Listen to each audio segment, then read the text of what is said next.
নমস্কার, দেখছেন talk to Bangla. আমি অভিষেক করেছি আপনাদের সাথে। এই মুহূর্তে যে খবর নিয়ে উপস্থিত হয়েছে, বিহারে এই মুহূর্তে ভারতীয় জনতা পার্টি এতটাই ভয় পেয়ে গিয়েছে কি ভোটের আগে, যে তারা অন্যান্য দলের যারা প্রার্থী মনোনয়নপত্র জমা দিয়েছেন তাদের সঙ্গে বৈঠক করছেন এবং বৈঠক করার মাধ্যমে তাদেরকে বাধ্য করছেন কিংবা ভয় দেখিয়ে বাধ্য করছেন বলা যায়। তাদের মনোনয়নপত্র তারা তুলে নিচ্ছেন, উঠিয়ে নিচ্ছেন, তারা আর ভোটে লড়বেন না। এরকম ঘটনা একদম সরাসরি সামনে এনেছেন প্রশান্ত কিশোর। প্রশান্ত কিশোর এই মুহূর্তে বড়সড় একটা প্রেস কনফারেন্স করেছেন।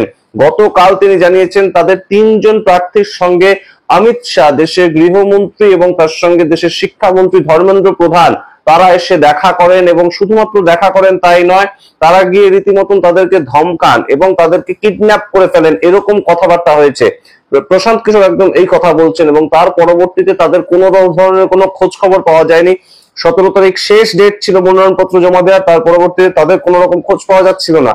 কিন্তু তার পরবর্তীতে তারা চুপ করে একদম মোবাইল বন্ধ রেখে তাদের মনোনয়নপত্রটা প্রত্যাহার করে ফেলেন এবং সেক্ষেত্রে প্রশান্ত কিশোর রীতিমতন ছবি দেখান যে যেদিন থেকে তাদেরকে পাওয়া যাচ্ছিল না সেই দিনকার ছবি, যেখানে দেখা যাচ্ছে অমিত শাহ দাঁড়িয়ে আছেন, যেখানে দেখা যাচ্ছে ধর্মেন্দ্র প্রধান দাঁড়িয়ে আছেন এবং তার সঙ্গে প্রশান্ত কিশোরের দলের যে সমস্ত প্রার্থীরা মনোনয়নপত্র জমা দিয়েছিলেন তাদেরকে দেখা গেছে। শুধু তাই নয়, এই লিস্ট দীর্ঘায়িত হচ্ছে। যে সমস্ত সিটে দেখা যাচ্ছে প্রশান্ত কিশোরের প্রার্থীরা আরজেডি থেকেও বেশি শক্তিশালী হয়ে গিয়েছেন, সেরকম 14খানা সিট অলরেডি 3জন মনোনয়নপত্র প্রত্যাহার করে ফেলেছেন এবং আরো 14খানা সিটে বিভিন্ন যে প্রার্থীরা রয়েছেন তাদের সঙ্গে যোগাযোগ করছেন। এই ভোট স্ট্র্যাটেজিস্ট রয়েছেন বিহারে, যে ভোটের পর্যবেক্ষক রয়েছেন ধর্মেন্দ্র প্রধান, ভারতবর্ষের শিক্ষামন্ত্রী, তিনি কি বলছেন প্রশান্ত কিশোর আগে আপনারা শুনুন গতকালকে প্রেস কনফারেন্সের ছোট্ট একটা ক্লিপিং, তারপর আবার আসছেন বিস্তারিত ব্যাখ্যায়। বড় বড় অভিযোগ উঠেছে এই মুহূর্তে ভারতীয় জনতা পার্টির বিরুদ্ধে, বিরোধীরা সেই অভিযোগ তুলছেন। আগে প্রশান্ত কিশোরের অভিযোগটা শুনুন আপনারা এবং বিচার করুন তার পরবর্তীতে এই নিয়ে।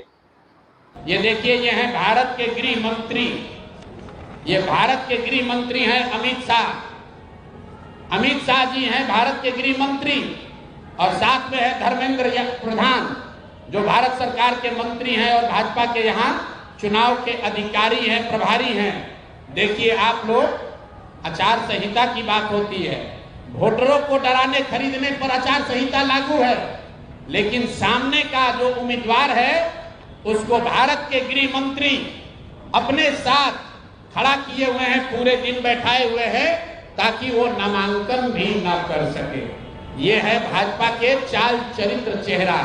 আপনারা শুনলেন প্রশান্ত কিশোর কি বলছেন। প্রশান্ত কিশোর সরাসরি এই মুহূর্তে অভিযোগ করছেন ভারতবর্ষের স্বরাষ্ট্রমন্ত্রীর ওপর, যাকে চাণক্য বলা হয়, যাকে বিভিন্ন পদ্ধতিতে প্রত্যেকটা রাজ্যে 22টা রাজ্যে তিনি বিজেপি ক্ষমতা এনেছেন, সেই সমস্ত চাণক্যর কাজ কি এইভাবে এই মুহূর্তে প্রশান্ত কিশোরের মতন যে নতুন পার্টি খুলেছে, প্রশান্ত কিশোর 3 বছর মাত্র জনসুরাজ দল খুলেছে, তাদের দলের বিভিন্ন প্রার্থীকে তুলে নেওয়া কিংবা মনোনয়নপত্র একদম যাতে তিনি না দেন সেই জন্য হয় তাকে লোভ দেখানো, নয় তাকে ভয় দেখানো, এই কাজটা কি দেশের স্বরাষ্ট্রমন্ত্রীর?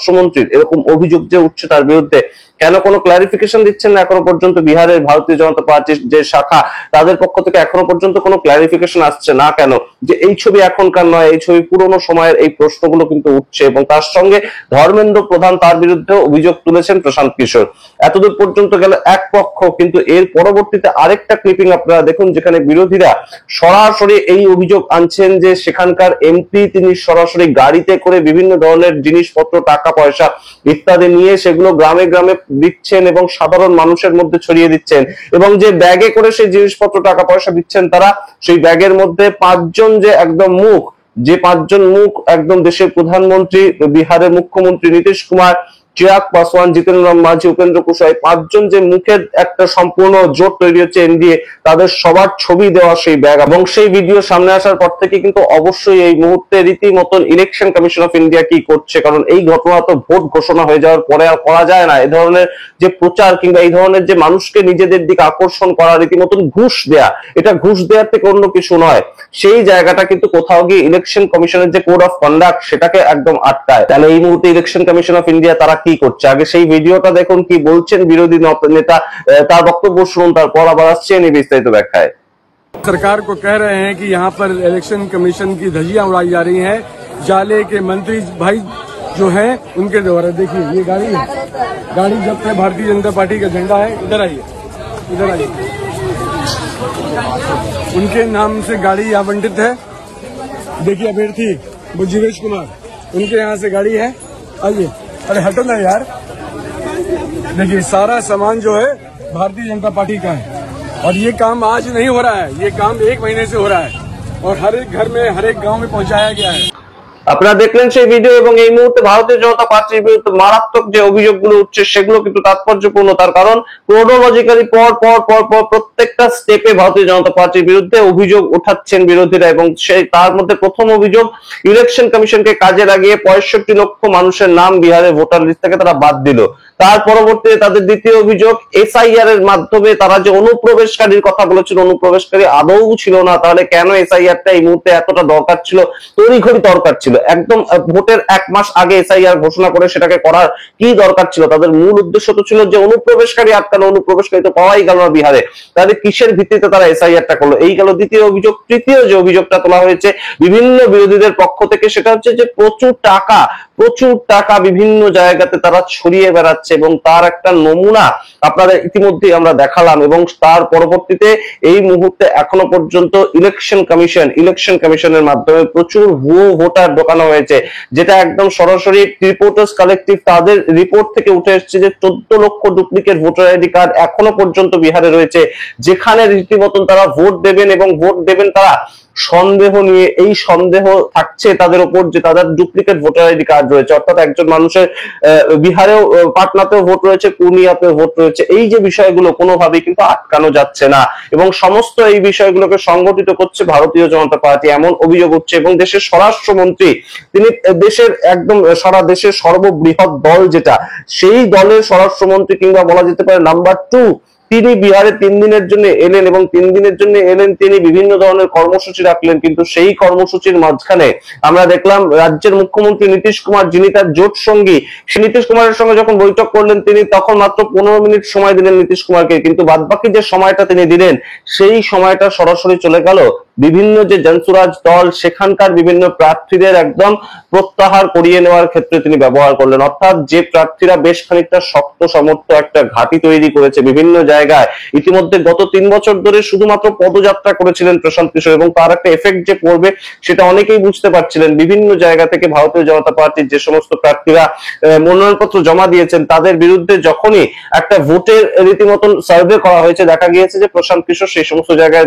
জিতছেন, তার কারণ আরজেডির সেই আসনগুলোতে খুব একটা ক্ষমতা নেই এবং সেই আসনগুলো রীতিমতন পিছিয়ে পড়া মানুষ বা সংখ্যালঘু ভোটার এই ধরনের আসন, সেই জায়গায় জনসুরাজ একটা বড় সড়ো এফেক্ট ফেলতে পারে। কিন্তু সেই সমস্ত প্রার্থীদেরকে 3 জনকে ইতিমধ্যেই সম্পূর্ণভাবে তাদের কারোর বাড়িতে চলে গিয়েছেন ধর্মেন্দ্র প্রধান, কারোর সঙ্গে একদম সরাসরি মিটিং করেছেন দেশের স্বরাষ্ট্রমন্ত্রী অমিত শাহ, তাদেরকে লোভ দেখিয়েছেন কিংবা একদম ভয় দেখিয়েছেন, সামগ্রিকতার ভিত্তিতে তারা 3 জন একদম সরাসরি প্রত্যাহার করে নিয়েছে। এই অভিযোগ তুলছেন প্রশান্ত কিশোর এবং শুধু অভিযোগ নয়, তিনি একদম হাতে পোস্টার নিয়ে ছবি দেখিয়ে দিচ্ছেন এবং বলছেন তিনি যে আমরা একদম সরাসরি ভারতীয় জনতা পার্টির কাছে জানতে চাইছি যে এই ছবি কি এই যেদিনের কথা আমরা বলছি সেই দিনকার, অর্থাৎ 17ই অক্টোবরের পরবর্তী সময়ের ছবি নাকি এর আগেকার ছবি? একজন মানুষের সঙ্গে হতেই পারে দেশের স্বরাষ্ট্রমন্ত্রী দেখা করেছেন আগে, সেটা হলে তারা সরাসরি বলে দিক, তারা ভারতীয় জনতা পার্টি বিজেপি বিহারের যে শাখা তাদের পক্ষ থেকে জানিয়ে দিক। সেটা যদি না করে তাহলে এই প্রশ্ন অবশ্যই উঠতে বাধ্য যে ভোটের মুখে এইভাবে কি বিরোধী দলের কোনো প্রার্থীর সঙ্গে দেখা করা যায়, গোপন মিটিং করা যায়? সেটা ইলেকশন কমিশন অফ ইন্ডিয়া তাদের নজরে আসার পরেও কেন তারা কোনো ধরনের কোনো ব্যবস্থা গ্রহণ করছে না? এই গেল প্রশ্ন এক। যে সরাসরি আরেকটা অভিযোগ উঠছে যেটা ইলেকশন কমিশনের কোড অফ কন্ডাক্ট, যে ইলেকশন জারি হয়ে যাওয়ার পরে, ইলেকশন ঘোষণা হয়ে যাওয়ার পরে আর কোনোভাবেই কোনো একদম সরাসরি যে ক্যাশ টাকা দেওয়া কিংবা কোনো উপঢৌকন দেওয়া সেগুলো করতে পারে না কোনো দল, কিন্তু সেটাই তো করছে ভারতীয় জনতা পার্টি এবং তাদের এনডিএ সামগ্রিক যে একটা জোট তৈরি হয়েছে সেটার ভিত্তিতে। এবং 5 জন যে মুখ, একটা 5টা দলের 5 জন মুখ, তাদের প্রত্যেকের ছবি রয়েছে, নরেন্দ্র মোদীর ছবি রয়েছে, ডান দিকে চিরাগ পাসওয়ানের ছবি রয়েছে, বা দিকে মুখ্যমন্ত্রী নীতিশ কুমারের ছবি রয়েছে, তার পাশে জিতেন রাম মাঝির ছবি রয়েছে এবং এদিকে উপেন্দ্র কুশওয়াহার ছবি রয়েছে। সুতরাং এই যে 5 জন মুখ নামাঙ্কিত, তাদের বিভিন্ন ত্রাণ সামগ্রী, বিভিন্ন জিনিসপত্র পৌঁছাচ্ছে, সেগুলো কোথাও কিন্তু গিয়ে এই মুহূর্তে একটা ভোটারদের কিনে নেওয়ার চেষ্টা। এবং সঙ্গে সঙ্গে প্রশান্ত কিশোর যে বক্তব্যটা রেখেছেন যে এতদিন পর্যন্ত ভোট লুট করতো ভারতীয় জনতা পার্টি, এখন তারা প্রার্থীও লুট করছে, অত্যন্ত গুরুতর অভিযোগ। এই মুহূর্তে ভোটের বাজারে এই ধরনের অভিযোগ ওঠা,